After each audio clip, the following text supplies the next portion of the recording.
Today, we are going to talk about the Olympic. Play the Chariot of Fire theme songs. Every 4 years, every nations in the world send their best athletes to compete in particular event known as the Olympic. They will compete with another nations trying to become the best of the best, the fastest, the highest, the strongest, the longest. The event is held every 4 years, alternatively, moving from one city to another city, from one country to another country. As this video is being made in August 2020, if it's not because of the pandemic, this Olympic Games should be held in Tokyo, Japan 2020. But because of the pandemic, it's being postponed until next year, 2021. We'll see about that. The first original Olympic game was being held in 776 BC in Greece, to be exact in the city of Olympia. That is how we get the word the Olympics. Originally, this game is a religious festival dedicated to worship Zeus, to honor Zeus, the chief god, the king of all Greek gods. He is also known as the god of masculinity. So the participants, they will compete in physical activities that demonstrate their strength and also their physical prowess. Now, during this festival, a truce or peace treaty were being enforced throughout the Greece. One thing that you need to know about the Greeks, each Greek city-states, oftentimes they compete with one another and then war happens among them. During this festival, any battle, any fight, any conflict must be postponed until the festival is over. The purpose is so the athletes can travel in safety without have to worry being ambushed or attacked. Who can participate in this Olympic festival? Well, the original one, only the male. And then it was very specific. It has to be free citizen. They are not slave. They are not foreigners. And then have to be men. Women are not allowed to participate, and women are not allowed even to watch. Well, the women also have their own special games known as a heraya. It's the same with the Olympic, only the difference is the game was dedicated for the queen of the god, which is Hera, the wife of Zeus. Same thing, all women, all girls, no men are allowed in that game. Now, I know this is going to be weird for you guys. All of these athletes who compete in these Olympic Games, they must be almost completely naked. They will cover themselves with the olive oil to protect their skins. And then the purpose is to make them easier to move. It makes them easier to run, and it makes them easier to perform in the game. I think that explains why the women are not allowed to join, not allowed to watch. Why they have to be almost completely naked? Because in this game, as they are demonstrating the physical prowess, physical performance, it is the way to honor the god of masculinity, which is the god of manliness, which is Zeus, by performing these physical feats. What kind of games that they originally compete in the Olympic Games? Well, at first, originally it was only a sprint race, but somewhere along the way, they add up new games.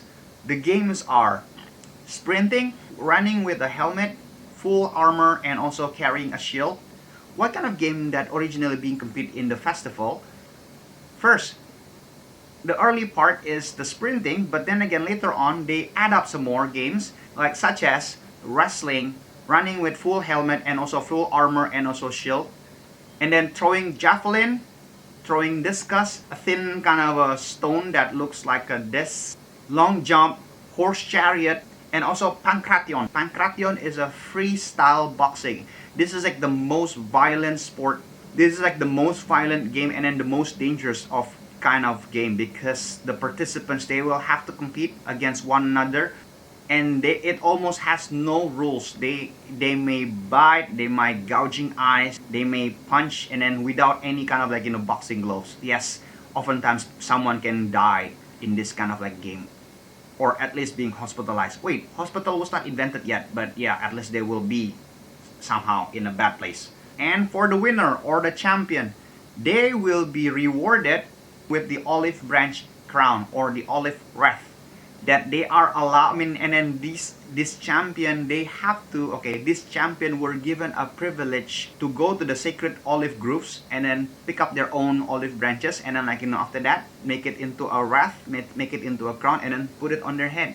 And not just that one, the winner, they will be also given a privilege to sacrifice a bull to honor Zeus. And after that, of course, all of the participants, they will have a barbecue party. Not just that one, this champion, as he returned home to his home country, to his city, he will be like what? He will be welcomed. He will be welcomed with big party. Everybody will be joyfully welcome him as a hero. There's this kind of like myth. They will destroy a section of their city wall so the champion can walk through that wall without getting through the gate. Why not through the gate? Why not simply through the gate? There were this kind of like weird superstition that if they let the champion walk through the gate of the city, then the victory or the joy also will escape from the city through the same gate where the champion enters the gate. So that's why they remove a section of a wall, and after that they let the champion walk through that, the section of the wall. I know, that's kind of a bit weird. And then if you are an ancient cities, it's a very, very kind of like dangerous, because a city must be protected with wall. Like the city of Troy, for example, it must be protected with wall, because without it makes your city become like vulnerable for the enemy attack.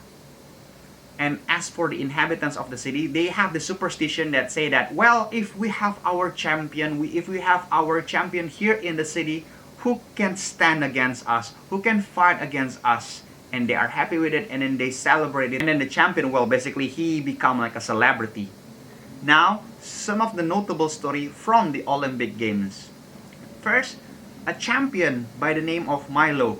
Milo from Croton, or Milo of Croton. Yes, it's somehow the name, coincidentally, it's the same name with particular kind of like brand of a drink, of an energy milk drink, chocolate drink, not really sure. So Milo, he was a 7 times champion in wrestling match. He was a champion, if you do the math, 7 times for 28 years streak of victory. So he won, and then he maintained the title as a champion for 28 years as the wrestlers. He was like the strongest wrestlers. The secret is, when he was young, according to the story, when he was young, every day, young Milo will carry this calf on his back and carry it every single day. As Milo grew up, so does the calf, and the calf become bull, and Milo become, yes, he becomes strong enough to carry the bull. I have no idea how heavy the bull is, but I'm pretty sure it's more than 100 kilograms. The takeout point from Milo weird exercise is, in order for you to be strong, you need to start something small and routinely. You have to do it daily. So next time you have a challenges in your life, next time you have an exercise, or you have a homeworks, or you have like assignments that being given to you, take it daily. Eventually, it will make you strong. It will make you better, like Milo. Another story from the Olympic Games. There's this woman by the name of Kalipatera. She is the daughter of boxing champion by the name of Diogoras. Now Kalipatera, her husband died. So she raised a son by herself. And she trained her son how to be a good boxer. He trained her son how to become a boxing champion. So you can imagine, you can have these pictures in your head, a mother teaching the son how to do boxing. Yes, just like those kind of like a Rocky Balboa movie, only the difference is like it's the mother the one who trained the boxers. So, as the boys grew up, he was ready to compete in the Olympic Games. Of course, Kalipatera as the trainer at the same time as the mother really want to watch her son, at the same time her student, to compete in this boxing match. But what did I say about the Olympic Games again? The women are not allowed to watch. The women are not allowed to participate. So Kalipatera, she disguised herself as a man. She dressed up like a man with the fake beard and everything, with the hats, and like, cover herself with the clothes that looks like a man. And she watched her son competing in the boxing match in the Olympic Games as one of the spectators. Now, in the end of the games, it turned out to be her son become the champion of the game. He won the first place, and then out of joy, out of spontaneity, Kalipatera, she raised her hand and like she jumped up and down because her son was the champion, and then she forgot her disguise was being discovered. Her true identity as a woman was being discovered, of course. Everybody was gasping. Everybody was shocked. This is a huge offense and also violations. So they grabbed Kalipatera to throw her away to the cliff as a punishment, as a death penalty. But one of them shout, "Hey, wait, isn't it that she is the mother of the champion? Let us not kill her because she is the mother of champion." So there you go, that's Kalipatera. She was being spared from death penalty. But it became a very strong warning that the Olympic Game Festival is only for men. And they take it seriously if there's any violations. Another interesting story from the Olympic Games is someone by the name of Plato. We will talk more about him in a future video. Now, Plato is like one of the most important Greek philosophers. His real name is Aristocles. Plato is his stage name. Now, what does that mean? He was a wrestler. He also competed in the Olympic festivals as a wrestler. Now, you can imagine like the body of a wrestler, right? So, big and broad. So, the name Plato itself in Greek, it means the broad. So you can't imagine like if you're the student of Plato, then your teacher is having a broad chest and muscular. Yeah, you better listen to him. So what does it have to do with the modern Olympic Games? In the year of 393, the Olympic game was banned by the Roman emperor by the name of Theodosius I. He considered that this Olympic Games is a pagan practice worshipping idols, which is Zeus.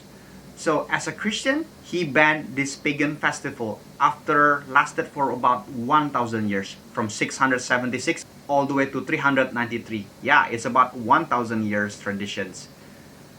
And later, in the year of 1896 AD, a French by the name of, please pardon my French, Pierre de Coubertin, he restarted the Olympic Games.